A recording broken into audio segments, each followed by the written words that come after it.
This guy's done 15 million in book sales in 12 months. So let's give it up for Shirzad Zareh, guys.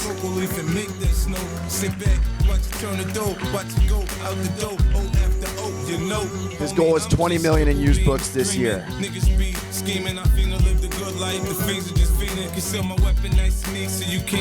Hello, guys.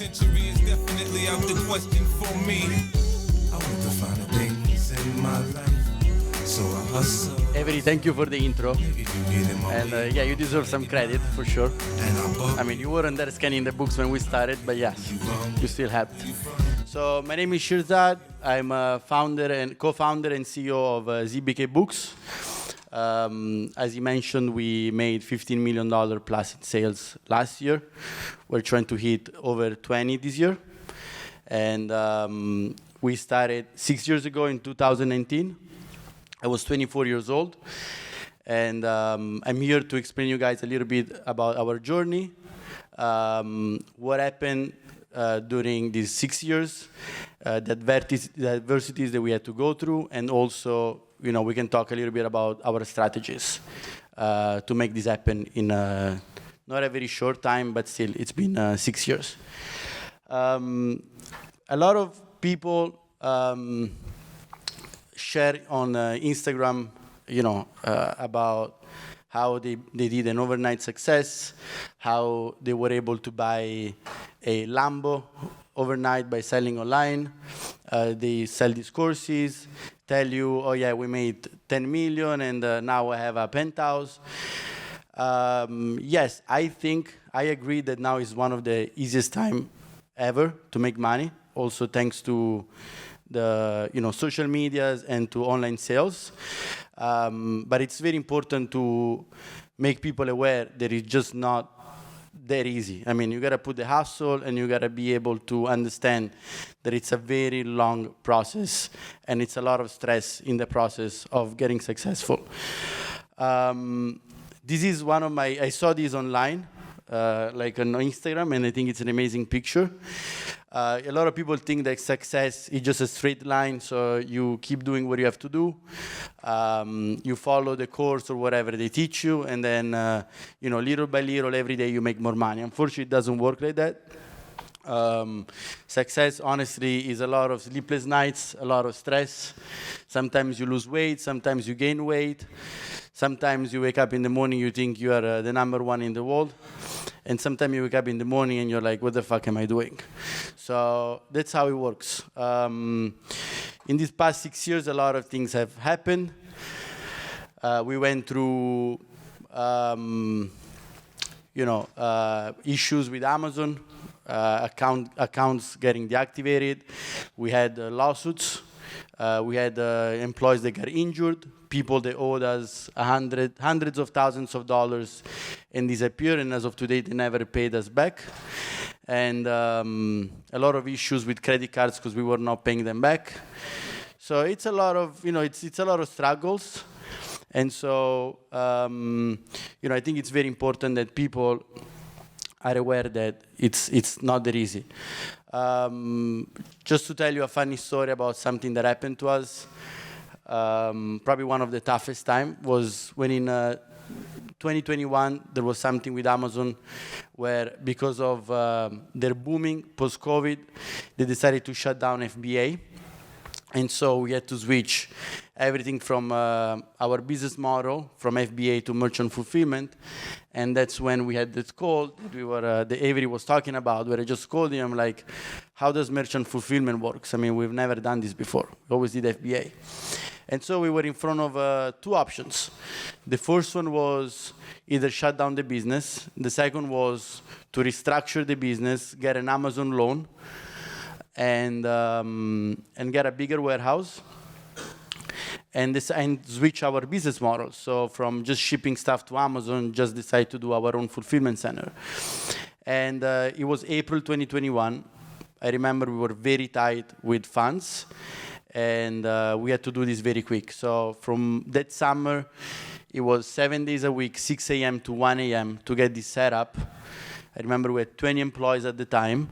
And then finally, at the end of August, everything was set. And we're like, okay, finally now we can get some rest, maybe take some days off. And then on August 30th, just 3 days after everything was set, we got a hurricane. And everything was over again. So 24 inches of water into the warehouse, $250,000 plus of inventory lost, $50,000 to $80,000 of equipment lost.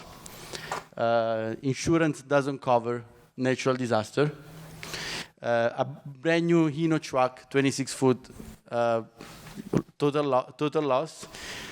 Also, insurance didn't cover. And then again, we were in front of the two ways. Okay, what we do now? Do we keep going? Or we just, maybe it's a sign. Sometimes you don't know whether it's karma, God, whatever it is. You're like, someone is telling me that maybe I should stop doing this book business. And then, while we were thinking, it wasn't just about, okay, we lost a lot of money. It's also when you see this 15,000 square feet warehouse where it took you 6 months to set up, and then you go there, and it's just a mess. You see 50, 60,000 books on the floor, all dirt on the floor, and you're like, just to put the amount of work that I have to put to clean this up. I mean, maybe I just take a flight and go back to Italy or something. So then the employees arrived, and by looking at their faces, they thought we were going to give up. And when we look at their faces, we're like, we are here on the fence of paying the bills of 20 people that are working for us. And we just said, what are you guys looking at? Let's just start working. And then we started over again. So I'm not here to be negative. I'm just here to do a reality check to everybody that, just started, or everybody that is in the process. Just wake up and put 110% of yourself. It's not, we talked about a lot of negative experiences, but always remember that what I always say, it's after the rain, it's always sunshine. So after that flood, yes, I mean, in the real way, the weather was amazing. I remember for a month, I live in New York City. We never seen that much sun after the hurricane. But also in a metaphoric way, I mean, a lot of things have changed after that. 2022, 2023 have been the best years of my life. Business has been very successful. I did a lot of traveling, had a lot of fun, and yes, I mean, it's a lot of up and downs, but you just gotta keep thinking about the positive and look at the good things and just keep going. That being said, for people that are selling, I guess I was called here for people selling books online, I guess. So I don't know who's a bookseller here. Okay, so we have a few. So for the booksellers, I think these are the 5 pillars for people selling online in general. I think there are 4 that mostly are for booksellers. The first one, which is the most general one, is know exactly what you're doing. A lot of people sell online. They probably watch the video, or probably they watch a reel about, oh yeah, you can buy these and sell these, and you can make $5. Oh wow! So if you're just doing things because you saw a video and you just follow the step by step, and you're not really understanding what you're doing, for sure you will never be successful. So I think it's very important that you exactly understand what you're doing. Why are you selling this? How the actual system works. And then the 4 pillars for booksellers, I think it's know your numbers. So understanding what this is what we call the pre-scanning. So understand what you're pulling and what you're buying for to put on your inventory. Understand what you're listing. So understand what's your listing process and what are the books you're listing. Learn about your inventory.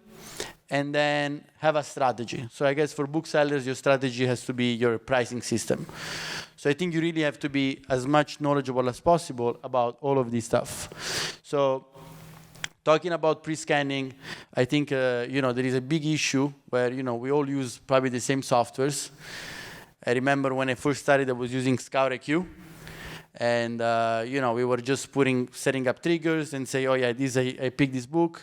You could hear din, din, din, which means you're making money whenever you're accepting something. And if I had to follow exactly what the pre-scan software was saying, I would probably be a billionaire right now. Then realize that, it's not is not always true what the software says. So it's very important that you understand, what you're pulling on your inventory, understand that there's a seasonality on what you're purchasing. This business also has a season, so there are some periods where the velocity of some inventory that you purchase is faster than some other periods. And I guess this is the same also for not only books, for everything else. I mean, from people selling shoes or people selling any other product online. Then understand your inventory and what you're listing. So I think it's important to have a strategy there and understand exactly how much you're going to hold your stuff. On average, whoever sells online, especially books, they sell probably 65 to 70% of their inventory. And so imagine if you're able to arrive from 65 to 70 to at least 95%. That means that basically your margins would go from 5-10%, maybe 15 for booksellers, to 20-30.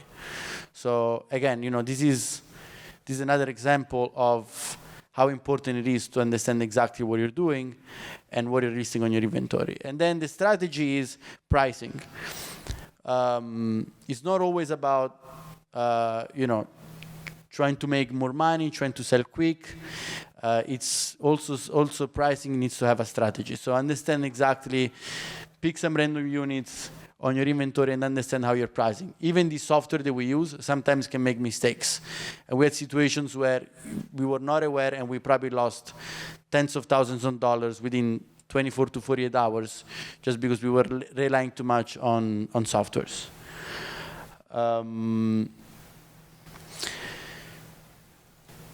Before I will go on this, so how to look into your numbers.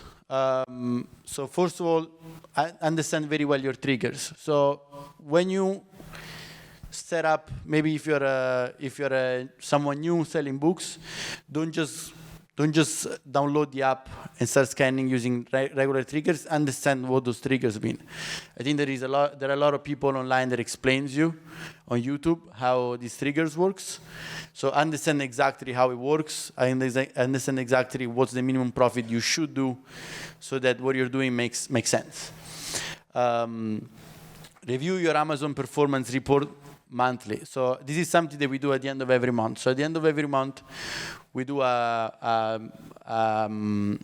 team meeting, and we put everybody in our conference room, and sometimes we stay there up to 5 to 6 hours, and we check the numbers one by one, from our expenses, from the inventory that we purchased, and we try to print, even though it's very confusing, Amazon, eBay, whatever you're selling. I know it can be very confusing, but it's important that it takes, you take your time to go through all the numbers and review all of your performance report monthly, because whatever profit you see, again, on all these scanning softwares, it will never be your actual final profit.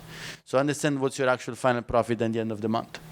And again, manually audit what you're repricing sometimes. Understand that, it's important to have accuracy in how you're pricing your items. And again, plan ahead, understanding that the business is seasonal. FBA, the fast lane to success and to failure. I mean, this is something that I think I wouldn't recommend this for sellers in general. I think this is mostly for booksellers. FBA, it's great. I mean, it can be, that's the typical story of the overnight success that then doesn't hold. So you can scale very fast. You can probably, you basically probably can do it from a garage, but it will never, if you're planning to have a sustainable business, if this is something that eventually will pay your bills, I don't think it's sustainable for the books at least. We had so many situations where FBA,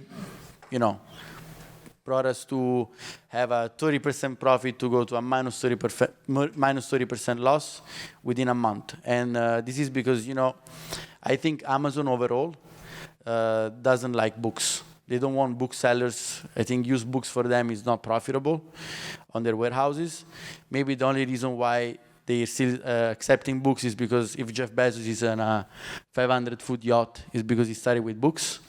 So that's why they're still allowed. But for sure, Amazon is not really interested about your books.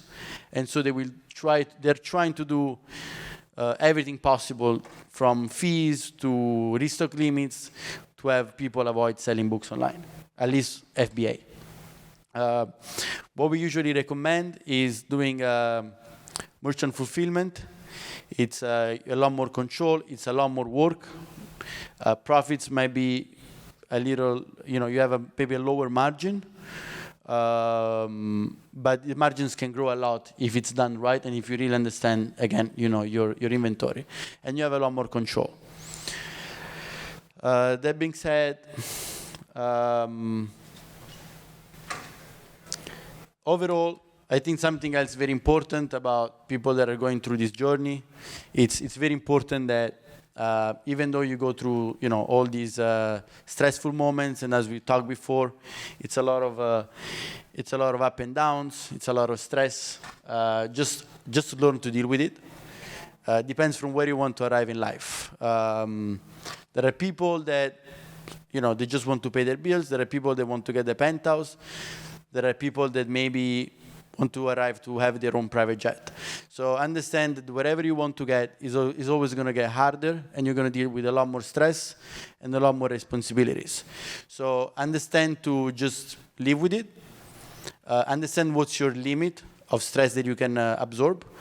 And from what we know, we just live once. So at the same time, enjoy the process.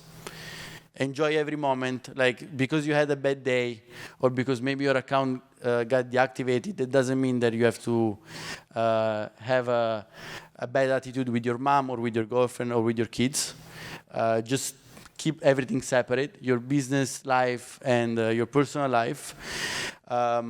Even if it's not your last, even if you won't be successful with this, I think it's a big experience to learn.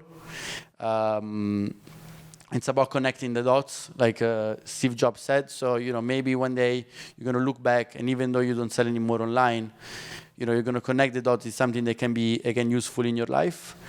And just, hustle and never give up, I guess. Thank you so much.